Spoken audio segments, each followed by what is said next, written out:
Boo. We have a Nettie today. I'm so Yay. excited. Me too. Nettie is you're stationary for a little while, you would say, right?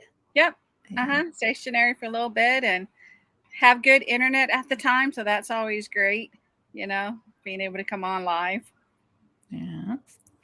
All right. Well, let's jump over here and welcome everybody in. We had Fordman, aka Kenneth Oakes, came in first. Mm-hmm. And then we had Mel Nettie jump in. Then we have Thrifty Angela, Tommy Travels. We have, Tommy said, this looks like the apartment complex from Good Times. Oh, yeah. I wonder if instead of boo, one of the ghosts says dynamite. That would be funny. Can you imagine a ghost walking up behind you and going, dynamite? All right. We have Hitch Up in Tow. Hello, hello. We have Linda Barker. We have a nomadic hippie. Yay. My dogs are going to bark today. I apologize. They're not in here with me.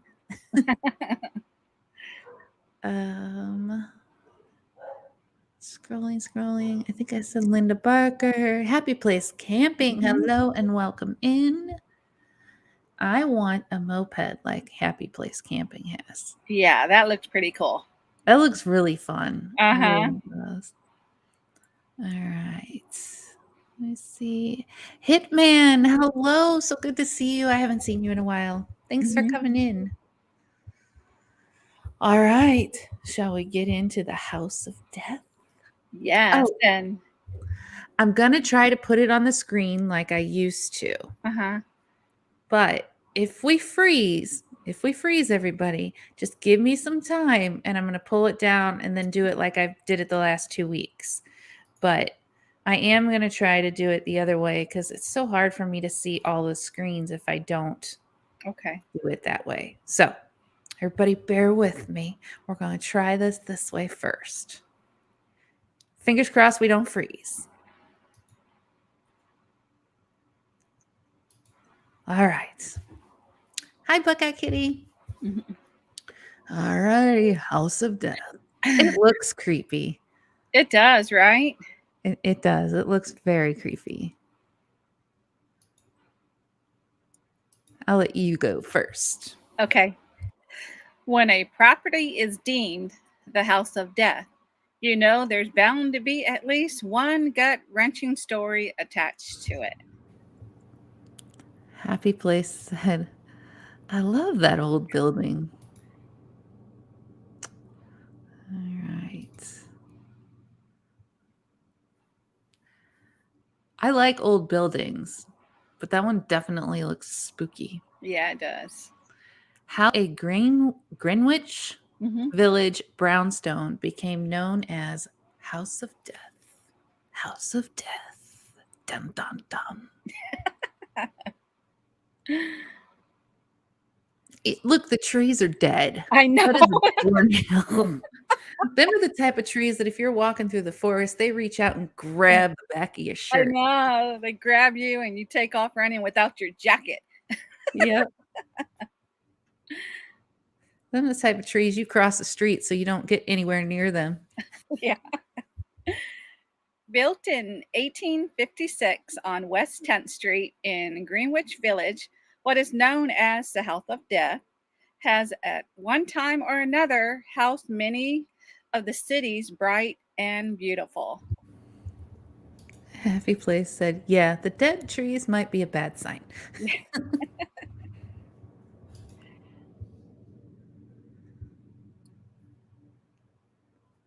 Dun, dun, dun. The building at 14 West 10th Street in Greenwich Village has a not so cute history. Since being constructed in the 1850s near the start of the Civil War, 22 people have died in the home, referred to as the House of Death. Oh no. Why would anyone move there if there's like that Right? many deaths? We have Purple Tube and Christina Bell came in. Hello and welcome. Hello.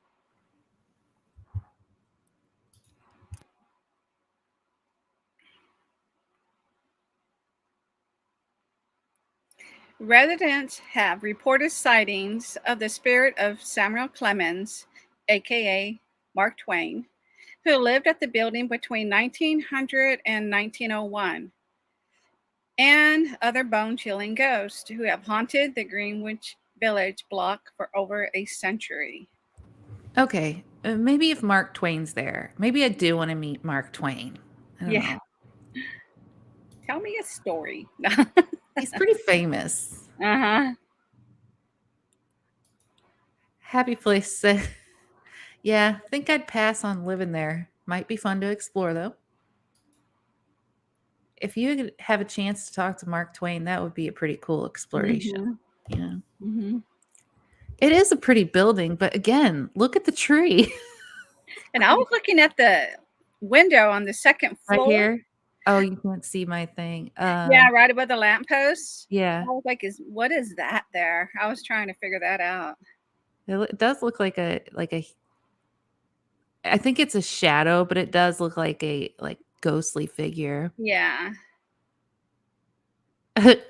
Tommy Travel said, Mansion Mom is like, oh, please, 22 is no big deal. Yeah. Yeah, Mansion Mom's got a whole mansion full of ghosts. Mm-hmm. Creepy dolls too.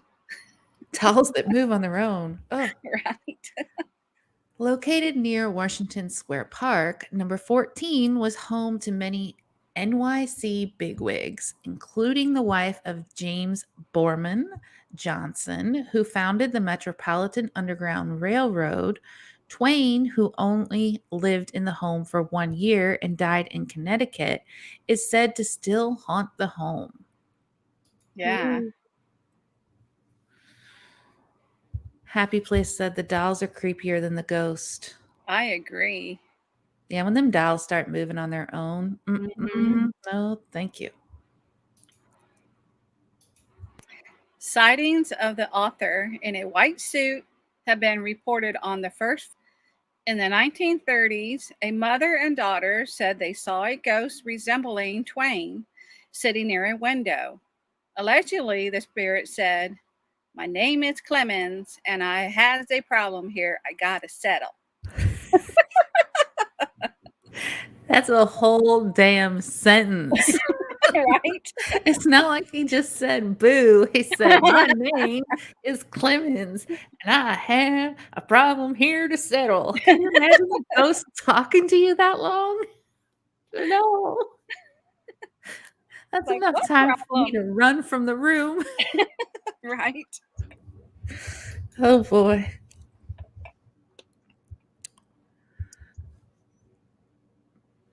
A few years after this sighting, the single family home was converted into a 10-unit apartment building. The hauntings did not stop. Dum, Ooh, dum, dum. 10 different families being haunted. Them ghosts are Yeah. having fun. According to the Post, actress Jane Bryant Bartell and her husband moved in 1957 into an apartment on the top floor of the 14 West 10th Street.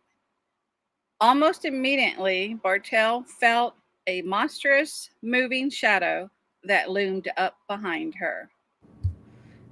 Oh boy. Mm. I do not know how to pronounce this, so I'm just going to put it up here and say hello back and welcome Hi. to the chat. Happy Place said, probably made it worse. Supposedly renovations stir things up. I Yeah. have heard that too. Mm-hmm.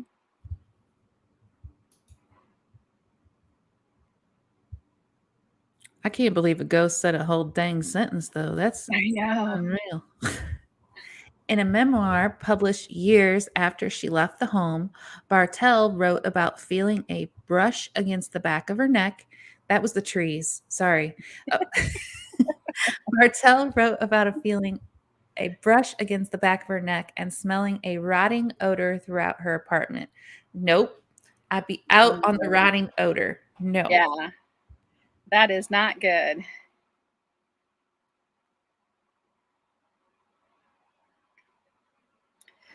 One day she saw a vision of a man and she reached out to touch him. She wrote that she touched a substance without substance, chilly, damp, marsh mist, or a cloud of either. What? I Touch? wouldn't try to touch him. These are some very capable ghosts. Yeah. All right. She had seen a ghostly figure of a man standing in a hall. Bravely, bravely is right. Yeah. Bravely, she reached out and tried to touch whatever she was seeing. She felt something, but nothing like she had felt before. I could feel my fingers freeze at the tips. They were numb and yet they tingled. Oh, that gave me goosebumps. I don't like that. Whew.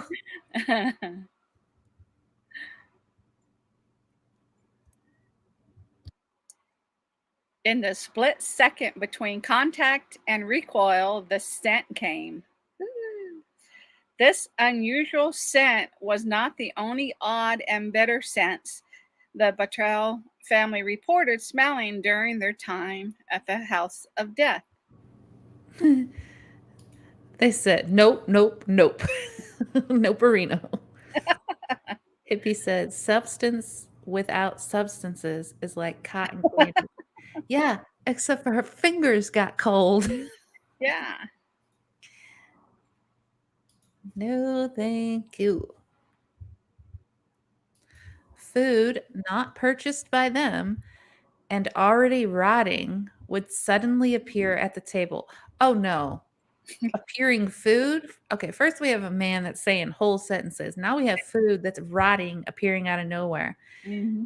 Their many small animals would also often become aggressive for no reason, as if disturbed by invisible enemies in the building.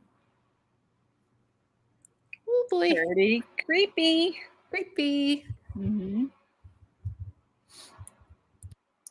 Bartell was a true believer and took the proactive step by employing a paranormal expert to investigate what could be causing these terrifying realities for the scared residents.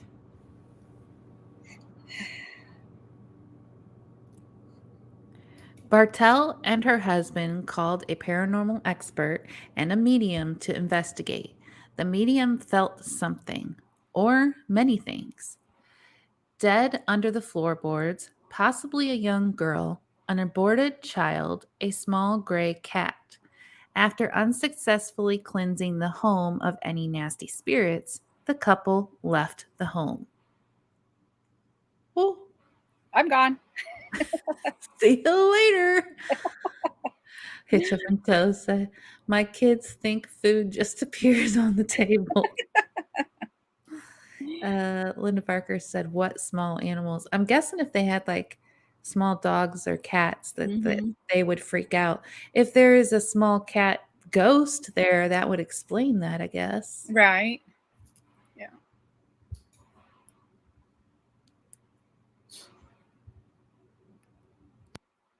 The investigator confirmed what the couple had believed from the start. The investigator proclaimed that there were upward of 22 spirits at the House of Death. That's a lot of people. That is. That's a lot of people. And they said that the cat was there too. So I wonder if it was Yeah. all like people that passed away there or if it was like some demon entities Mhm. too, because demons don't pass away. They just appear. Yep. Years later, an actual monster resided at 14 West 10th Street. In November of 1987, former attorney Joel Steinberg beat his partner's 6-year-old daughter into a coma and later to death. Yeah, he's a freaking monster. Yeah. So these people paid for these inspectors to fail at cleansing? Sounds like it. Sounds like it. And they say if there's a demon, sometimes it takes over you and Mm-hmm. makes you do things. that you would not normally do. I don't know if this is the case with Joel Steinberg, but you start you hear a lot about that where they don't even remember doing things. I read a story recently. I'll have to try to go back and figure out what story it was. I think it had something to do with The Conjuring. Yeah. And there was a guy, the Conjuring movies are all based off of true stories. And there was a guy who he murdered somebody, but it was because a demon took over him and he's in jail. And like he's normal now, but at the time it was because a demon did it. And they say that like he is nothing like the type of person he wasn't before and he's Yeah. not after. So it didn't make sense what happened. Everybody that knew him said that. So I guess you are right. It could be a demon that just took over. Good. Yeah. It wasn't me. It was the demon inside me. Mm.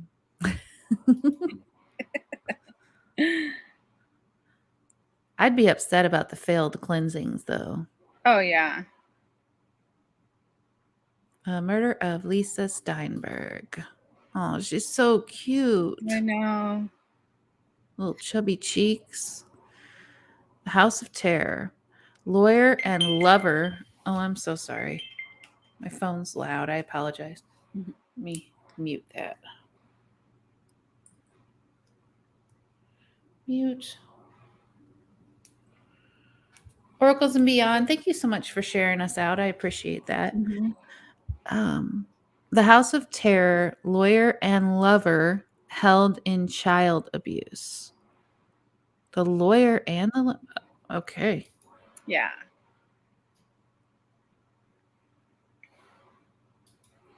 Around 6:40 a.m., 911 operators got a pressing phone call from children's author and editor Haida Nussbaum. She said that her 6-year-old daughter Lisa wasn't breathing, so an ambulance was sent to her Greenwich residence right away. Oh man. All right, so a little bit crazy just came in. Hello and welcome to the chat. And then we have Ellie Family 1983. Welcome to the chat and thanks for coming in.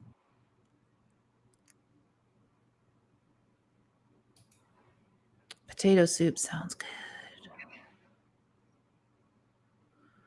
Oh, she's so cute. Look at those cheeks. Oh no.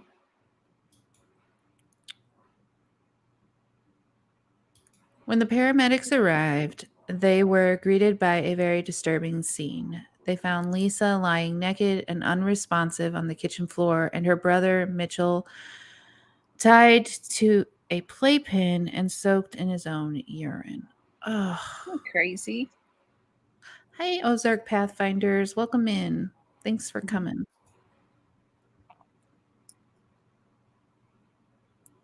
And look at them. Aww. It's just, I don't understand. I'm never going to understand the stuff against children. I just never. I don't know how you could look at something so innocent and do harm to it.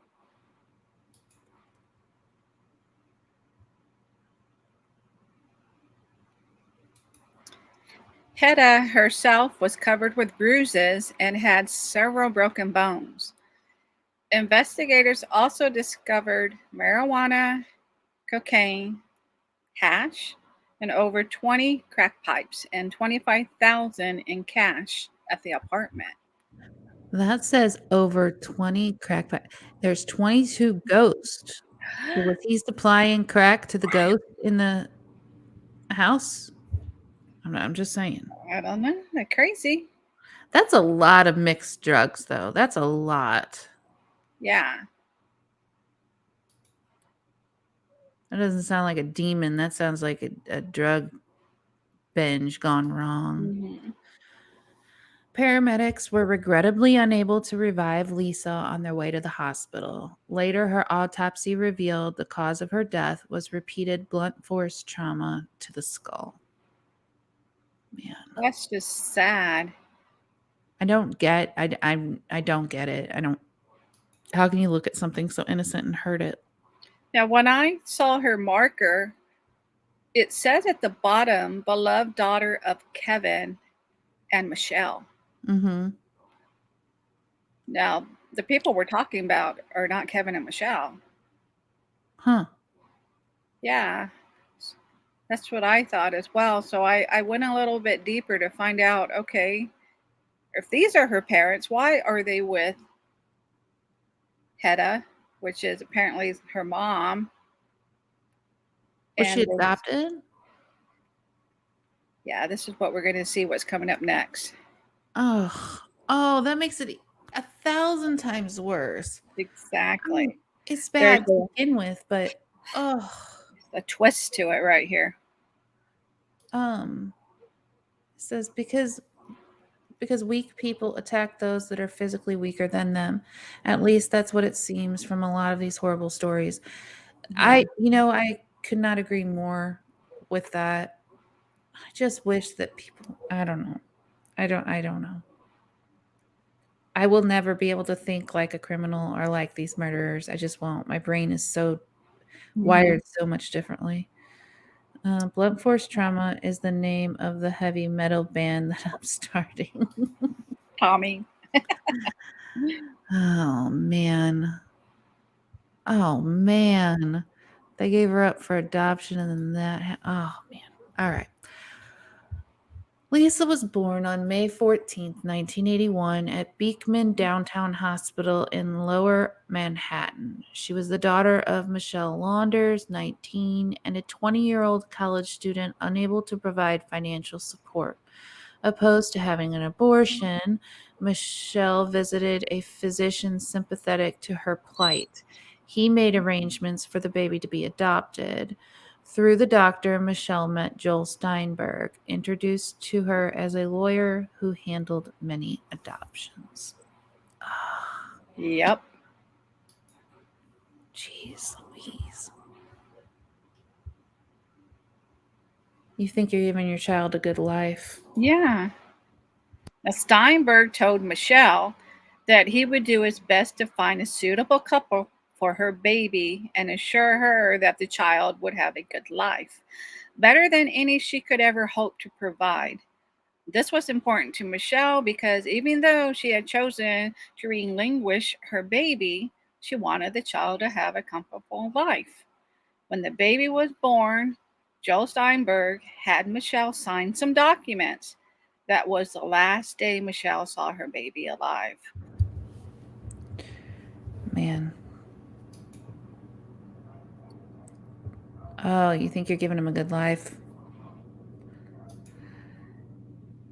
Hedda Nussbaum and lawyer Joel Steinberg, Lisa's father, were both arrested and subsequently charged with first-degree murder. It was stated that after a cocaine binge, Joel Steinberg violently abused both Lisa and Hedda. Wait a minute. Okay, so Hedda and Joel were both charged, but Hedda was also abused? Yeah, he also abused her as well. Joel did, which is her significant other. Gotcha. Yeah. KNR said, Secretary of State, what's cracking? Welcome to the chat, KNR. So by research, they never adopted Lisa. You know what I mean? He just kept her. He was a lawyer, that was going to find a suitable family for her, and he just kept her. Yeah. I wonder if the other baby was the same situation. I know. I didn't see anything about that for him, but makes you wonder. Yeah. So this is Hedda testifying against Joel Steinberg. Monster. Yep.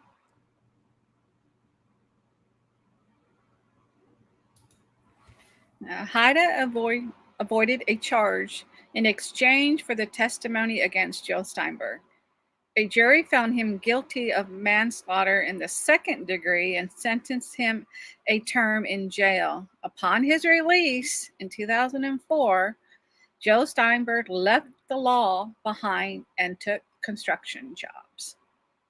He didn't leave the law behind. He probably wasn't allowed to practice. But what the crap? He murdered that little girl and he's out? Like, why wasn't he on life in prison? What? Yeah. Why aren't people that kill people serving their whole entire life in prison? I don't care if our prisons have too many people in them. Take the people that are smoking marijuana and release them and put the killers in jail. I don't understand this. Yeah. I couldn't believe he was out. That is ridiculous.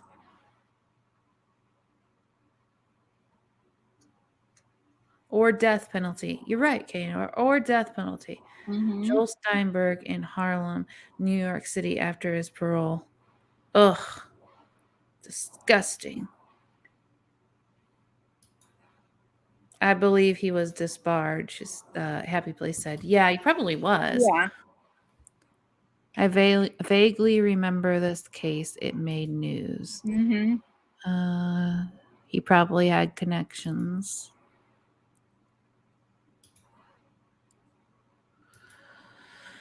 The happenings of the House of Death were spreading to neighboring houses on the street as well. In the apartment complex next door, residents started to notice flickering lights. Several residents reported a ghostly female figure in a long gown wandering a corridor. A resident photographer had apparently been seeing her float through the doors for more than 20 years. Crazy. Don't he gets a new girlfriend. The girlfriend's over and then the ghost woman comes. Don't worry, she's a ghost. She's just my ghost friend. We're not in a relationship. Don't worry. Yeah, and by the way, Mark Twain's here too. Yeah. Me and her just been best friends for 20 years. And Mark Twain, that might be his woman. I'm not real sure. Can you imagine? Love this turn in the story. This is crazy. Craziness. Yeah.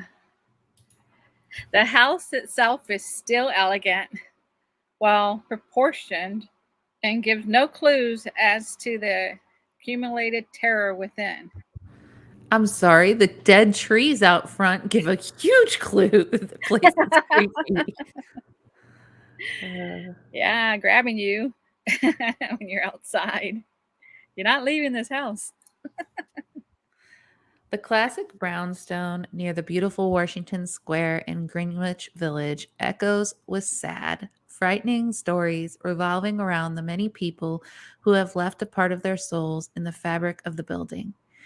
If we are to take any lessons from these stories, it reinforces the old adage that you shouldn't judge a book by its cover. Yep. I'm judging it by the trees.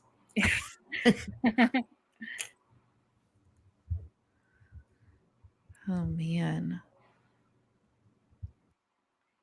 Currently in private ownership, the building is resided in today and continues to add stories of hauntings to the legends of paranormal activity in the House of Death. Well, I'm sure they haven't got it cleansed yet by any reputable person. All 22 of them are still there. The stairwell continues to be the nexus of the ghostly activity in the building. The dark and wide antique stairs are where many of the ghosts still make their appearances. Oh, so do they go into the apartments or do they just hang out in the hallways? Because as long as you make sure you're in before dark. Right? Because the prosecutor wants a victory and so does the defense team. There's a lot of incentive to plea bargain. That's true. Mm-hmm. They need to get those trees taken down. Yes, they do. Ozark Pathfinder, can you show the building again when you are finished with the tells? Yes, definitely. Yeah. We'll show the building. Yeah. Hey, Ford man. Kanar says they are proper ghosts. They wait till they are invited in. So they just hang out in the hall. You open the door. Come on in. Right? Tell me your story, Mark Twain. Welcome. In full sentences. Oh, Oh man. and Okay, there's so here's a picture of it. it's just a up close picture of it right there. Yeah. Now this story came from the I think it's Nomadic Hippie. Nomadic Hippie. I think Nomadic Hippie is the one that told me about this Yeah. place. I They, could be wrong. Somebody else could have. But I think it was Nomadic Hippie. So there is the front of the building. There are the trees that'll reach out and grab you. You might want to cross the street and not walk in front of this place so the trees don't grab you by the back of the neck. I don't like that lamppost either. That's kind of creepy. Yeah, no, I don't like that either. Yeah. Why aren't people at least protecting their homes? I'm in a 100-year-old home and have no worries. Yeah, I don't understand why when people move in, they don't cleanse the home or say a prayer over it or something, you know? Like if you know you're moving into a historic place like that, I don't know. I don't get it. All right. That was a really good story. I like that one right? a lot. Yeah. We also have some updates on the Gabby Petito. Petito. I never pronounce it right, Yeah. but I do have some updates on that. There wasn't much to say last week, but let me find my notes because I made a few notes. Here we go. All right. So on October 12th or 13th, they released the cause of death. And so the cause of death was manual strangulation / throttling. And throttling means done without an instrument, done with the hands to choke someone. And then experts say an attack with a violent rage fueled attack that kept going long after Gabby lost consciousness. Oh, wow. And it says this is a very up close and personal murder. Experts say there is plenty of time to have stopped. In less than 30 seconds before someone loses consciousness. So when they're being choked, it's less than 30 seconds and they pass out. Yeah. But it takes a few minutes to deprive the brain of life-sustaining oxygen. So if she's unconscious, she's not fighting back. And then he continued to strangle her for 4 to 5 minutes. Wow. While she was just laying there. There is no way that can be an accident or self-defense. No way. No. Happy Place said, well, he can't say that was an accident. Very true. And it says, experts also say Gabby, being a healthy, normal girl, would have fought back and likely left scratches on Brian, which they believe is the reason that he would not see the cops, because the cops would have seen the her fighting scratches upon him. And then 2 more quick things, and then I will let you talk a little bit while I try to look for something. Not yesterday, the day before, the police went into a certain area of the swamp area and they had their guns and they taped it off. So everybody thought there might be something there, but within a half hour, the tape was gone and so were the cops. So like maybe a false alert or something. And then on YouTube, there is a video of a man who found a cabin, like a rundown shack in the middle of the woods that there's like a mask in there. It looked like it could be a hideout, is all I will say. The video of the guy going and looking in it was terrifying. I don't know if I'll be able to find it. I'm going to try to find it. But I haven't even seen that or heard of that. Yeah. We have somebody new in here called Paradox Fossils. Hello and welcome. Hi. Yeah. All right. I'm going to go over here and look. You tell everybody what you got coming up or what's new with you, Nettie, while I look for this. Okay. What we started doing, we started dropping our videos on Saturdays. It seems to be a lot easier as far as printing them out and being able to find service, if I need to go out from where we're actually located. So we're putting them out on every Saturday, same time, 10 Central. And we're still in Texas. We're going to be here with the family for a little bit during the holidays, Thanksgiving and so forth.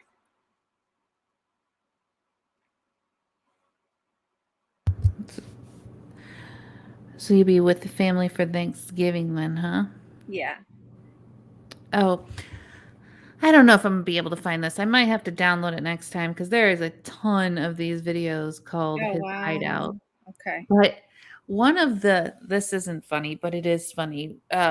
Somebody was flying a drone over his house, his parents' house, and the mom was out in the back gardening, and they said he was hiding under her garden, that they saw a hand come up and grab something and go back down.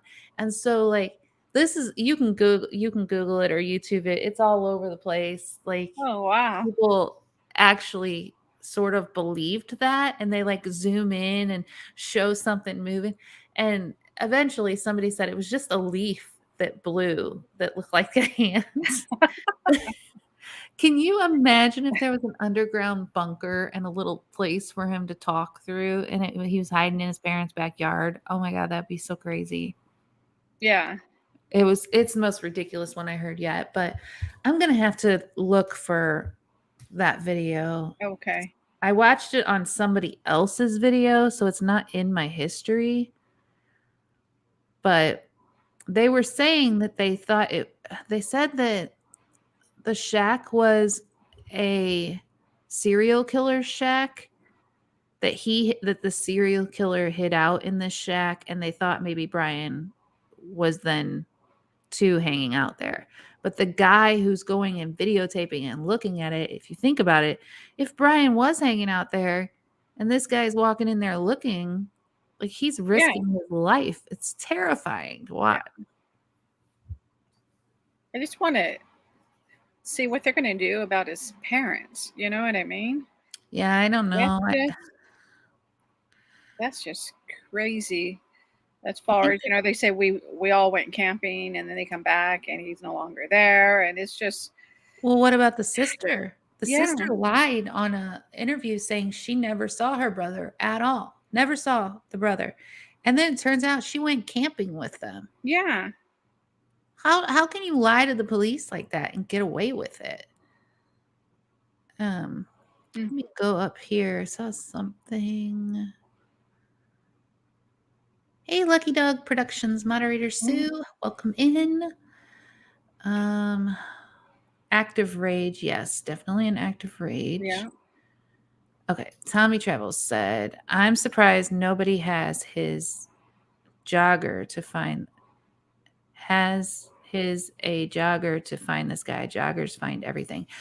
Yeah, there's been some people that have reported seeing him, but the reports of seeing him are in so many different places. I think, please don't take this the wrong way, anyone, but I think he's like a basic white guy. He's bald, he's skinny, he's got a little bit of scrub. He's he's got probably a million doppelgangers that look just like him. So I'm sure there are reports from everywhere seeing him. Happy Place heard the garden thing too. Ozark Pathfinder says his dad came out today and took a poster down from the front yard. He was prompted because it said, "What if it was Cassie?" Oh. I saw sticking out of the ground from him to breathe. Oh, yeah, a straw sticking out of the ground. Straw. Yeah. It's ridiculous, the stuff Yeah. they've been saying. Funny how closely many of us are following this one. Yeah, this one hit home for me. Mm-hmm. I meant hired a jogger. Yeah. Well, and they've had like people that have been driving. They've had people on the Appalachian Trail say they ran into him. They got Dog the Bounty Hunter. He went back to where he's from now or he went back to Colorado because he hurt himself while searching. Oh, really? Yeah. So he went back. Plus, he was served with some kind of lawsuit while searching. You know. Um, But aren't they saying that, after they pulled them over and they were talking to Gabby, that it wasn't even that long from that point no, it that she wasn't. died? I think it was like at most 2 days Yeah. from that. It wasn't much at all. Happy Place said, haha, yeah, there was one guy people kept trying to turn in. He took to social media to let everyone know that he wasn't Brian. He did look very familiar. Yeah, I remember that guy. The news started interviewing him too, because he was getting so much hate and like Yeah. he went to a bar, he went out to eat or something, and they called the police on him because he looked just like him. It's like, oh my goodness. Mm. But I can't believe. Okay, I don't think he's dead. I don't think Brian's dead. Dirty Laundry himself. I don't think he's dead. I think he's very much alive because I don't think he's the type of person that could take his own life. He likes himself too much. Oh, He yeah. believes in himself too much. That's what narcissistic, abusive men are like, or women. They believe in themselves too much. They can never do no wrong. So I believe he's hiding out. A lot of people believe that he's hiding at somebody's house, like a friend or a relative. That way that he doesn't ever have to leave. They can just go out and buy all of whatever he needs. So I think that is a good possibility as well, that he's hanging at a friend's house or something. But the family had so much time to figure out what to do with them. I think that he's eventually going to have to come out of hiding, and I think that'll be once they've kind of released as much info as they're going to release. And And he the had lawyer. her van, of all things, Mm-hmm. That's just crazy. Oh, the other thing is the lawyer that's been speaking on their behalf. He's a realty, like a realtor lawyer. He's not even like a criminal. He's doing a dang good job for being a realty lawyer. Yeah. But he's not a criminal lawyer. He's a realty lawyer. Wow. Happy Place says, well, if you got a mommy and daddy that will hide you out and hire you a high-paid lawyer, you would have no worries. True, true. I wonder if they arrested the parents, if they arrested the sister, if they started taking action against his family, if he would come out or if he would still continue to hide, because he may care about his family, but does he care about them enough to like throw himself out there? You know what I mean? And I wonder if the police will eventually make that move to try to force his hand. Yeah. I think it's crazy. It's been this long and he hasn't been found. Also, the police were saying that they kept an eye on him, that they had surveillance on him, and that he managed to slip away while they were surveilling it, doing the surveillance. But I don't see how that's possible. If they were doing surveillance, they would have had like a cop car in the back and a cop car in the front. He wouldn't have been able to sneak out. Right. You know what I mean? Yeah. Or if he did, and maybe he did it like in the camper or something, but then that would be reason to arrest the parents. My Cat Paranormal Research. Hello and welcome in. Hello. Tommy Travels says, if anyone wants to see a story that will blow your mind, watch The Lost Sons on Hulu. That is going to be something I watch now. He's on survival mode at this point, and I hope he is feeling the pressure. I do too. Yeah. I don't think it will matter to him if they did arrest his parents and sister. Yeah, I'm not sure that it would matter to him, but it might be one of the only things that matters to him. You know what I mean? Usually criminals have like one person that matters. So I don't know. And All I right, would what think about that they're financing him. You know what I mean? So if something were to happen to them, unless he, I don't know, if he doesn't need money, I would think he would. So well, yeah, that's the other thing. He took her money. He's not even under arrest for her murder, or like not under arrest, but the like warrant for his arrest isn't about her murder. It's about him taking her debit card and taking all that money. So you know he had no money at all if he's taking her money. Did he care about Gabby? No. He doesn't care about anyone but himself. I also doubt he's roughing it in a swamp. Oh, I don't think he's in the swamp. Mm-mm. I think he's either on the Appalachian Trail or he's staying at a friend's house. And I'm starting to bank more on the fact that he's staying at a friend's house. But I could be wrong. I mean, he could be in the garden for all we know. With the straw. Oh man, you'll have to look up some YouTube videos on that, everybody. If you haven't heard that theory yet, you'll have to look up some YouTube videos. It is pretty. They got some pretty convincing zoom in shots. But we got about 10 minutes left. I'm probably going to end a little bit early. But for my mods, could you please drop your links in the chat so that anybody new to the chat tonight can go and check you out and follow you? And if you could drop Nettie's link in the chat too, I would appreciate that. And you have a community tab. I'm so excited. That is exciting. Nettie messaged me and told me I had a community tab, and I was like, I have a what? I can share people out on my community tab now? Yes. So exciting. Mm-hmm. So Happy Place says, laugh out loud, yes, the straw. I mean, it could be a flower bed. Yes, anyone in here, if you're not following anyone else in here, go do it. Check out these channels. Come back later if you need to catch up. But check out these channels. They're really good about following you and keeping up with your content. Everybody is so great in this community. So any of you new people that are here, I look forward to checking out your channels as well. So see, Tommy says, Happy Place Camping. Just Google The Lost Sons. I think there are other ways to watch it. Oh, okay. There we go. Nettie's on there. We got Happy Place. We got Nettie. We also need to drop Sue, Lucky Dog production moderator Sue's link in there if we can.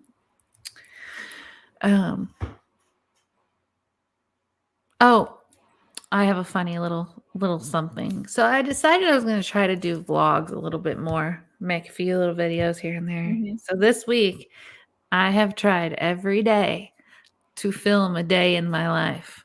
And it turned into every day being a start over of the next day. I finally got to Thursday and I was like, I give up. I'm not filming it. I'll try again next week. Yeah. That's funny. I love your TikToks that you're putting out. Oh, thanks. Those are so short and simple and easy to do. So, yeah. I got pizza and a show. Aw, thanks. Thrifty Angela said, great live. And then Fordman, aka Kenneth Oaks, says, Griswold Family Vacay is up next. That is great. We have somebody to raid. So why don't we go ahead and drop Griswold Family Vacay's link in the chat and we can go over there and raid them.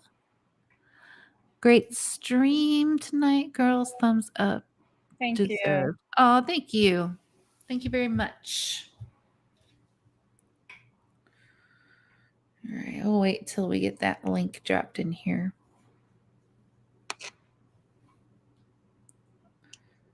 I got too many screens going on for me to find it. Hey, thanks, Hitch Up and Toe. You aren't random enough. All right, there we go. Happy Place dropped it in there. If you click that link, there'll be another live coming up next. Mm-hmm. His son has some really great jokes. So go on over there and enjoy the laughter and the fun. We appreciate you hanging out with us. Wishing you much kindness and much love. And sending love your way. Bye, everyone. Bye.